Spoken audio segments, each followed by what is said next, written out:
Hello and welcome to the Capitol Report on Entity Television. I'm Steve Lance.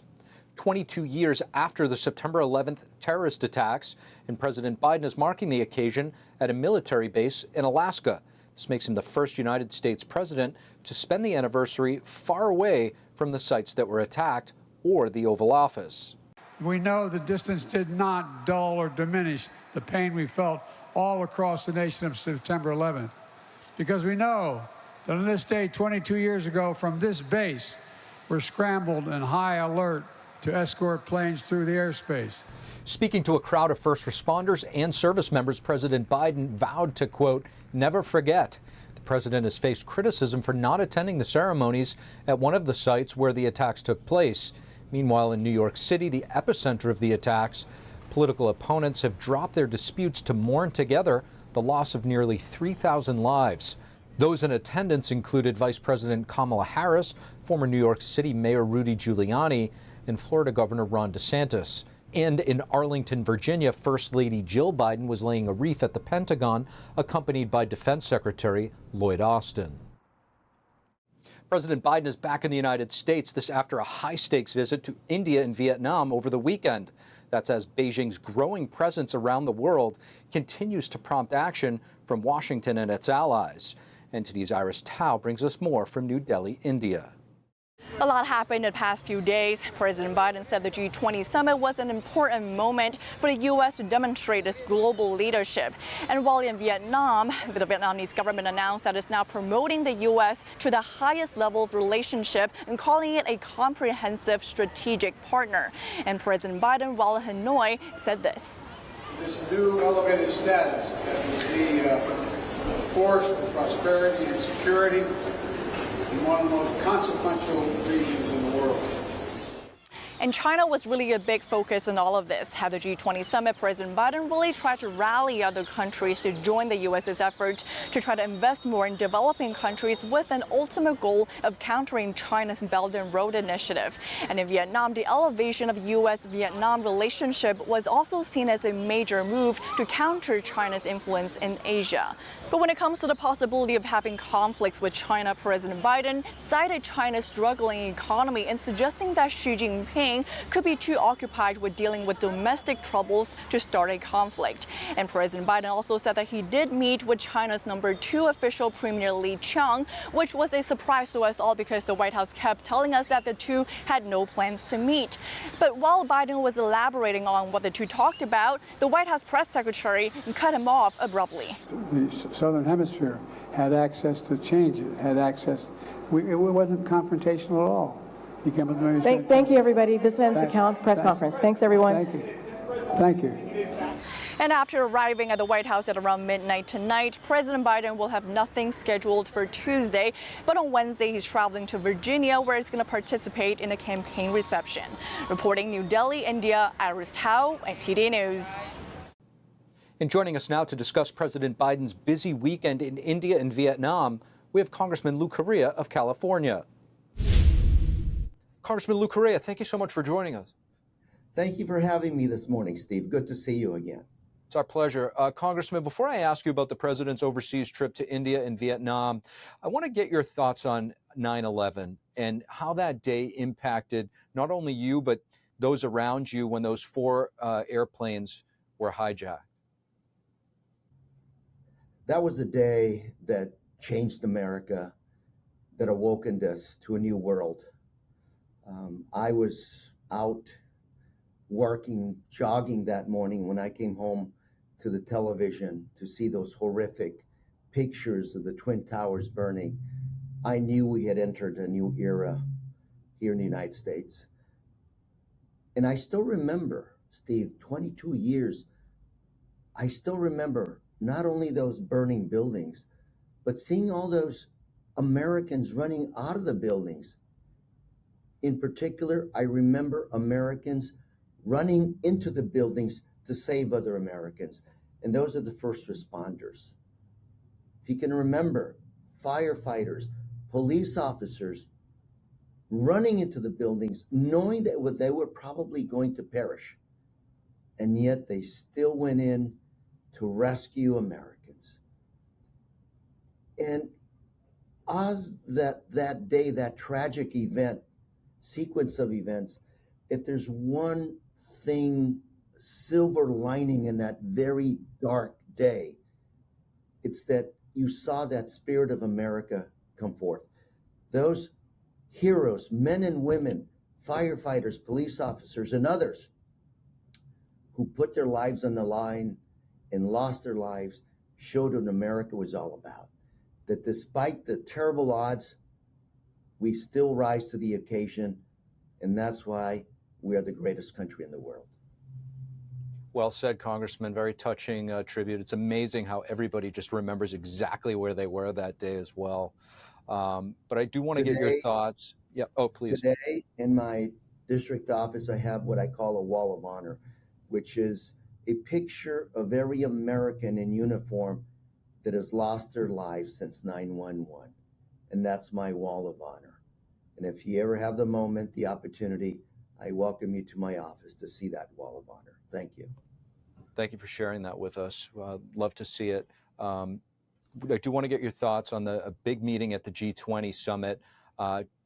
China's leader, Xi Jinping, backing out of those meetings last minute. Do you think President Biden's presence at the G20 and then the subsequent meeting in Vietnam contribute and help to countering China's influence on the world stage? America is a leader, world leader, economically, militarily. We are the example of democracy, that shining light at the top of the hill, as Ronald Reagan used to say. That's still the case today. And President Biden did the right thing by showing up and showing that we are leaders in the world today. Leaders for peace, leaders for democracy, leaders for freedom. And so I'm glad President Biden was there. I'm glad he's reaching out to India. I'm glad he's reaching out to Vietnam. I'm glad he's reaching out to the world saying we will continue to work to build a peaceful, prosperous world as we head into these next few decades. I just lastly do want to get your thoughts. As you mentioned, President Biden emphasizing the need for a stable base in the Indo-Pacific region during his trip. How do you think he envisions that closer cooperation with India and Vietnam and how that might help achieve this stability? Vietnam is stepping up and, taking advantage of a lot of the trade that we have lost with China or China has lost with the U.S. And they are really doing a great job. But I want to make sure that these nations understand that our important point, our precondition to working with these countries is they have to respect human rights, religious freedom of their population. And that's, hard for them to do, but not impossible. I've watched Vietnam. When they have a great relationship with the U.S., when they have trade with the U.S., you notice that they respect human rights, religious freedom. When they have tension with the U.S. economically, then they start throwing people in jail. This is a pattern. You've seen this pattern. And, I just want to make sure that they know that we, members of Congress, are on top of President Biden, asking them, demanding of him that human rights, religious freedoms be part of the negotiations with Vietnam and other countries in that area. Extremely well said, Congressman. Really appreciate you joining us, and thank you. Thank you very much. A win for teachers in New York, fired for not getting the COVID-19 vaccine. A judge ruling the city must reinstate 10 of them with back pay. NTD's Arian Pazdar spoke with their attorney. A New York State Supreme Court judge ruled that 10 teachers who were fired for not taking the COVID vaccine have to be reinstated. New York City fired the teachers during the COVID pandemic over a vaccine mandate for city employees. The mandate was lifted in February, and last week, the judge ordered the city to hire the teachers again with back pay. Every teacher in question is expected to receive around $200,000. That's after being without a job for over 2 years. They're very happy to finally be winning relief. Sujata Gibson partnered with Children's Health Defense to be the lead attorney in the case, representing the teachers against New York City. She says New York's Department of Education hasn't hired the 10 teachers back, despite the judge's ruling. The city might even appeal the ruling. The judge decided that it doesn't make sense to keep unvaccinated teachers out of classrooms where most students aren't vaccinated either. He thus granted religious exemptions. Why was this decision only made now in 2023? What changed? The court is slow. Every other school district in the entire state felt that it was safe and appropriate to allow teachers to test in lieu of vaccination. New York City is the only school district that didn't allow that, and they have a burden under the law to justify that, and they didn't do that. That's why it was overturned now. This is the first time a court has asked, did they justify the burden? She added that the recent ruling only applies to 10 teachers and that they're still working on getting thousands more reinstated.